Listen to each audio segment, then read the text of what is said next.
What's up, guys, and welcome back to another episode of Planet Zoo. As always, if you guys are enjoying this series, make sure you leave a like on the video. It'd be greatly appreciated. In the last episode, we got started on our Crocomagator exhibit. They're actually called Caimans, but Crocomagator sounds way cooler, does it not? Anyways, what we're going to be doing today, or what I would like to do today, is continue development on this new habitat.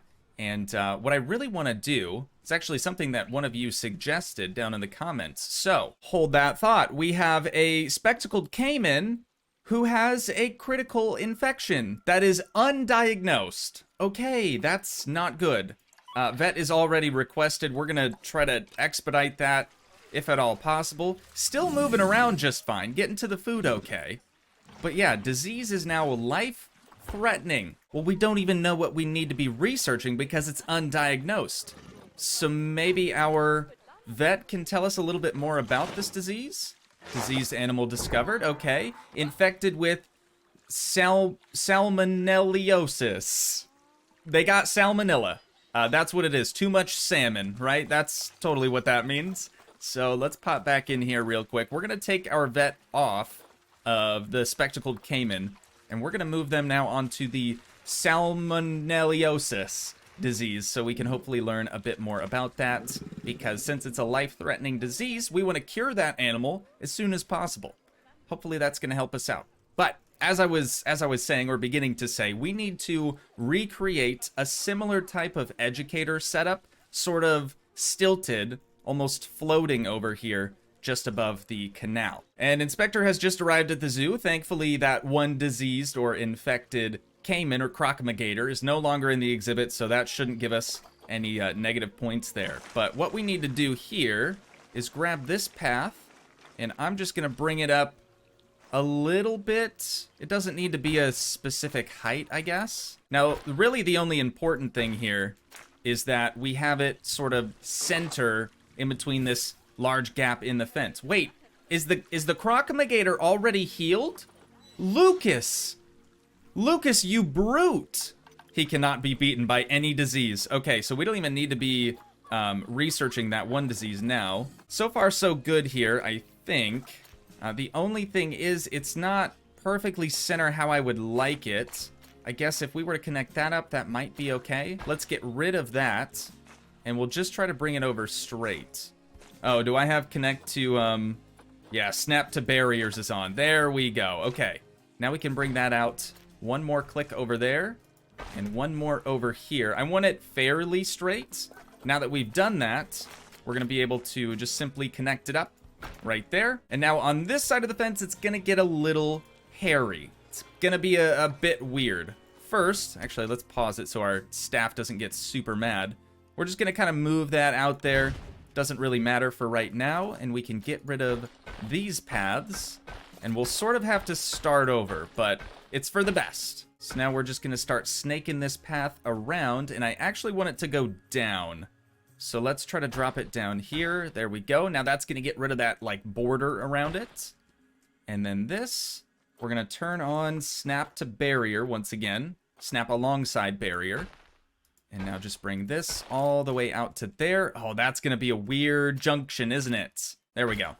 That looks significantly better. And now this just has to reconnect up right there. Let's see if we can smooth this little corner out. Maybe just a little bit more. There we go. That looks pretty solid. I'm liking this. Now, we got to grab this here building yet again and just drag it in nice and close to this path. And then because this side is elevated, I guess we're going to have to move it around a little bit more. So let's click and drag it over right till about there. And then I think that's probably a solid distance away from the path. We'll check like the negative impact on guest. It is not. Okay, it's got to be much, much further back. Like about that far. Now we should be able to hit play. Our guests and our staff shouldn't be too terribly upset. Oh, this isn't going to work now, is it? Yeah, mechanic, if you weren't able to make that leap right there, I think you would have probably been stuck there indefinitely. So what we're going to have to do is get rid of that little extension there, and we're just going to have to drop it down a bit sooner than it was already. Let's try, nope, that's still too high. Okay, we'll back that up then. There we go. Finally got it. Sometimes it just takes a few attempts, you know? It's still not gonna work. Come on, man. Why is it always the paths? Why do the paths always trip me up? Okay, after remaking pretty much the entire thing, I think we're good. It should be connecting up pretty well there. It's not super pretty, but I mean, it gets the job done, right?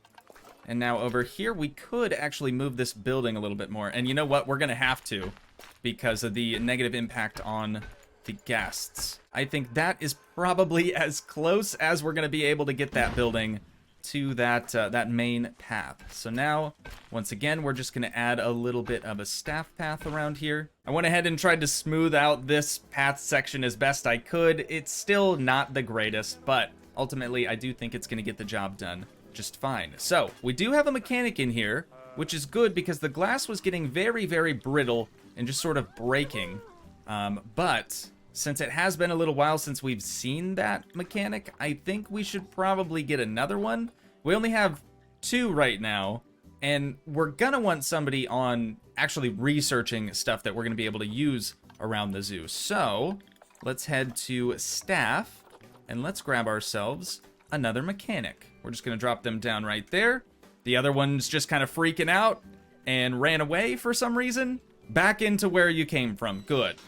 Great idea. All right, so now that we have 3 of those, we're gonna go back into mechanic research, and we're gonna get old Norbert put on something. I just don't know what yet. The inspector has just left. Norbert, why don't you just research habitats for us? That should come in handy.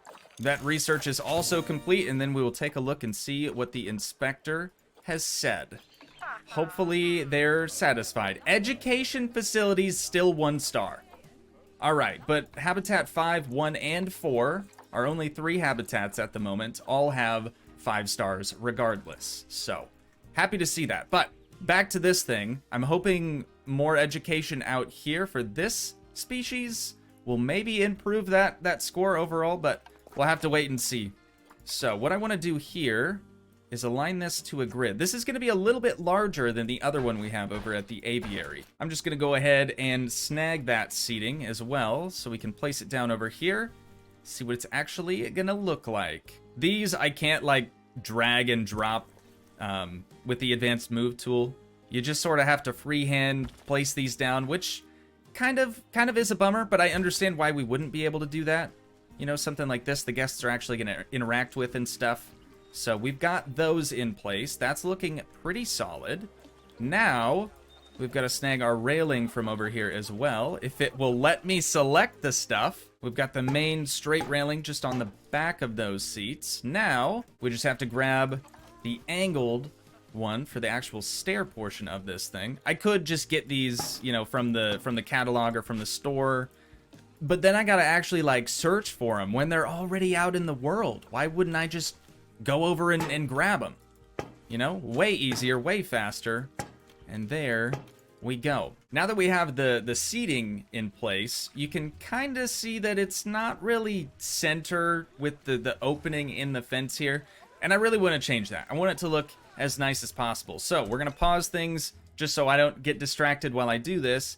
And all I'm going to do is just sort of extend this fence and probably end up replacing the glass down here with the same fence. It's just going to be sunk down quite a bit, so it's not, you know, you're not peering through the fence trying to look at these animals. You should still have a nice clear view of everything. So I'm going to tackle this. See you guys here in just a sec. Honestly, I love when I say that because rarely is it ever just a sec. It's usually a couple of minutes. A couple of minutes turns to maybe even a couple of hours. That was only about 30 minutes of just moving fences around. But I did notice over here, there is a significant gap where a crocomagator could abso-freaking-lutely escape through. But if we take a look at the heat map here under, I believe it's Habitat, Traversable Area.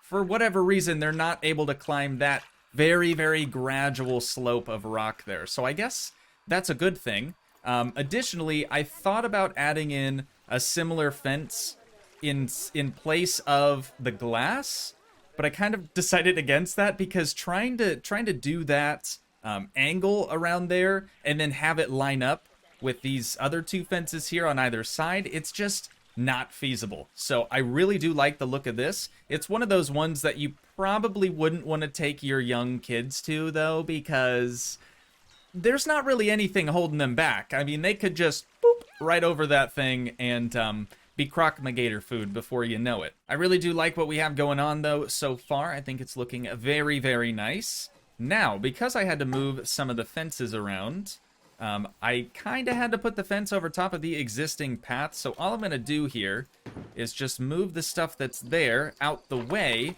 and then we can try to, you know, resituate this here path. It should be pretty easy. Dude, most of these episodes are just me messing around with the paths and getting very, very frustrated when they just don't work the way I want them to. But this time it's going to be different. We need a 26-foot wide path. We want to turn on snap alongside barriers. And this, I guess we should probably start from over here. So not that path, but nope. Stop. Stop. There it is. Okay, right there.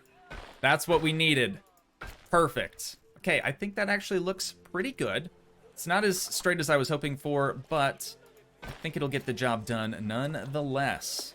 All right, and then right here, we need to just try to smooth that out if we can. Looks good. Looks great, actually. I'm a big fan of that. All right, trash can gonna go right here, basically where it was before. And now we just have to get all of these other items back to where they were before. And just like that, we are back in business, baby. That's looking pretty good. It's looking really, really good, actually. Over here, though, I had to do a little bit of editing with the path, as you may remember. So I'm just going to get these moved into a slightly better location. That we're going to put right there. Donation bin just to the left of it. And then the speaker exactly where it was before. All right, this is looking great.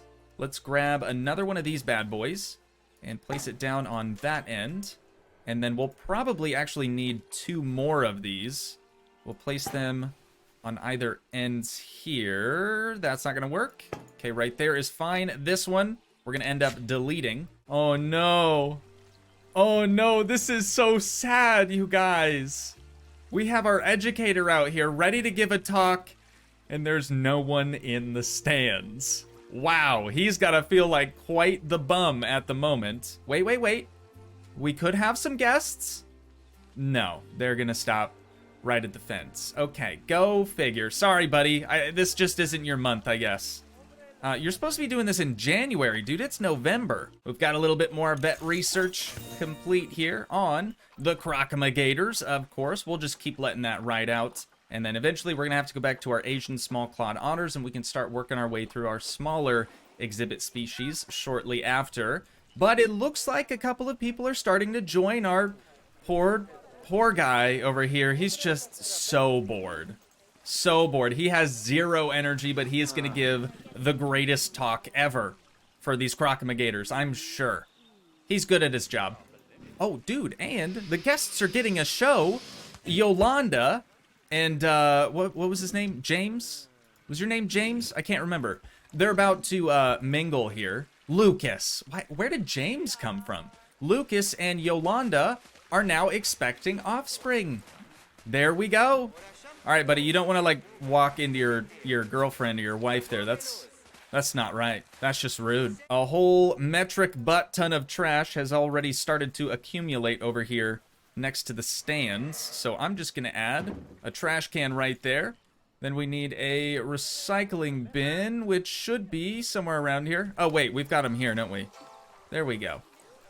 Copy one of those, drag it on over to here as well. Is he still going with his talk? He definitely is. These people are not really supposed to be here because they're kind of blocking the view to the exhibit, but we can't really do anything about that.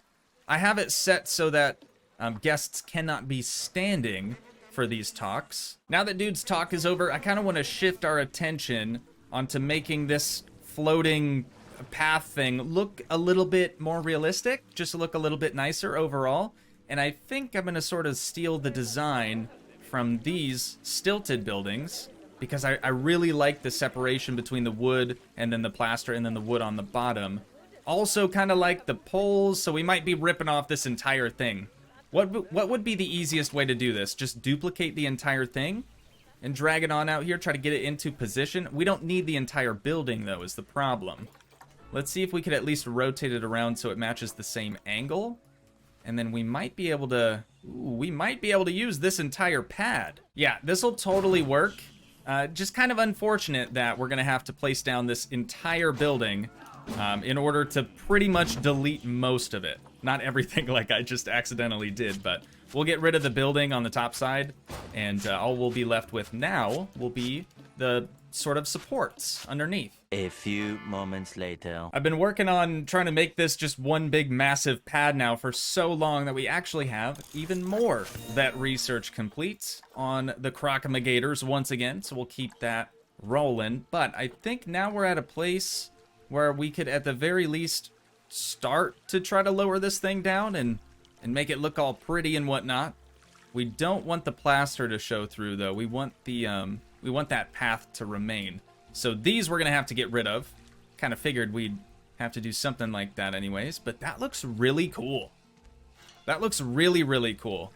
I like the way that it blocks, you know, the uglier underneath side of that path as well. Looks like I forgot some ropes over here, but that's an easy fix. Dude, I love it.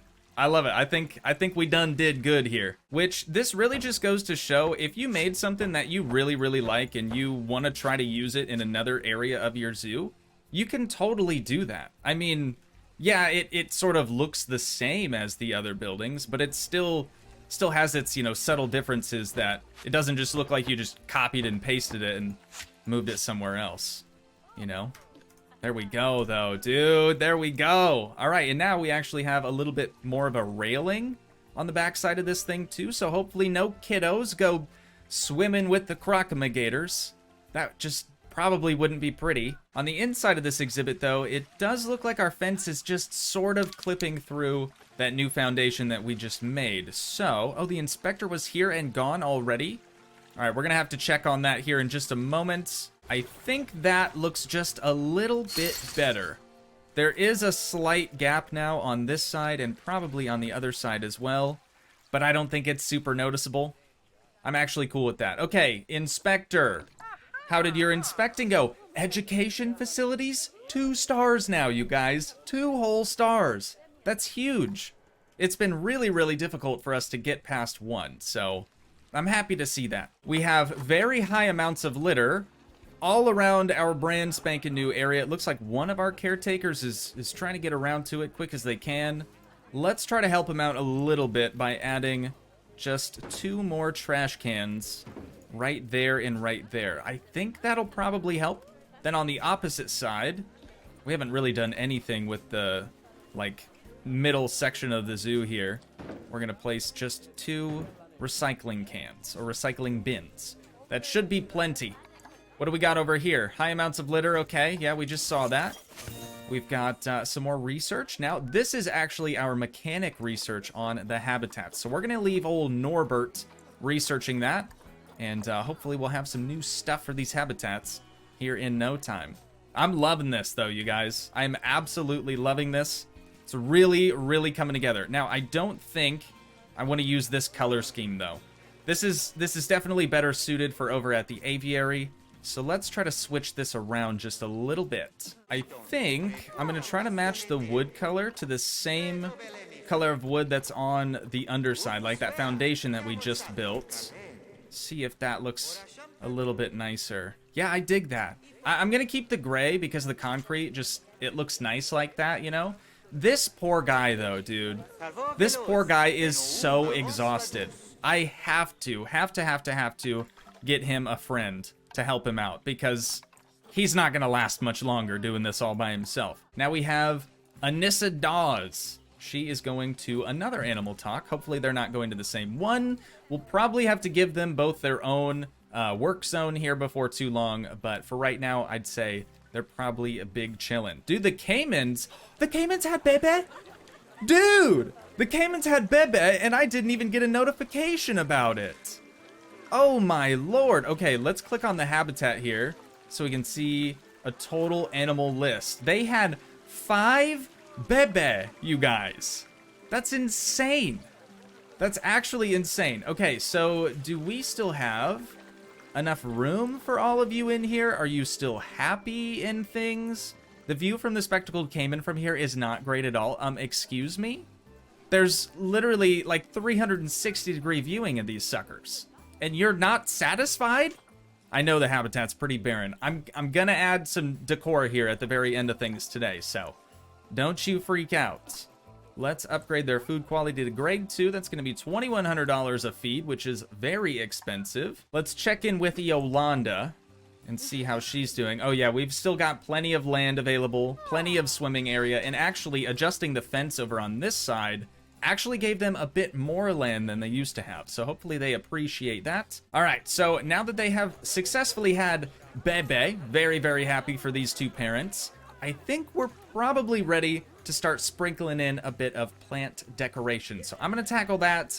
I'll see you guys here in, I'm going to be honest, probably 2 hours. So see you then. Okay, maybe not 2 hours, but still 1 hour is a significant amount of time to just be spent on plant and foliage decoration. But the guests are absolutely loving it now. I definitely think it looks much, much better. So all I really did was took a lot of inspiration from existing sort of plant life that we have around the central hub of this zoo and just brought it out to the edges. Additionally, I decided to continue our little like tree outline for the outskirts of the zoo. Just brought that out a little bit further, but now I'm noticing this is prime real estate over here, you guys, for our next exhibit, which at this point in time, I'm not sure what I want it to be, but we have the capybara, the Nile lechwe, actually pronounced lechwe, I think, the platypus, and then the wild water buffalo. So I think the platypus or the capybara could be a possible exhibit for over in this area, but time will tell, of course. So back in this area, right behind like the seating for the educational talks and things, I wanted this to sort of resemble like a river, kind of. So I decided to just go with some tall grass and like some cattail reeds along the banks of the river. I think it looks super, super good. This place is kind of a ghost town now. It's really only utilized when there's an educator down here to educate these guests, but I guess that's probably okay. This, though, is getting way more attention than I thought it would initially. Oh, and I just noticed the crocomagator in here is playing with a little rubber duck. But yeah, the crossroads, or the boardwalk, I guess you could call it, is a little bit more highly trafficked than I anticipated. That's kind of why I wanted to do this whole wraparound thing, just so the guests wouldn't have to go through the center. But it is the fastest way around if they're trying to go over here and get food, so I guess it kind of makes sense. But I love this. I think it turned out fantastic. The fence at the front looks really, really good. I still regret not being able to do the fence back here as well. There's no good way to do it and actually get it to look good. I would spend hours alone on just that. So I think that's probably where we're going to wind this episode down at for today. But once again, if you guys did enjoy, please leave a like, leave a comment, help support the dream by smashing that subscribe button, and I will see you in the next one. Thanks so much for watching, guys. Peace.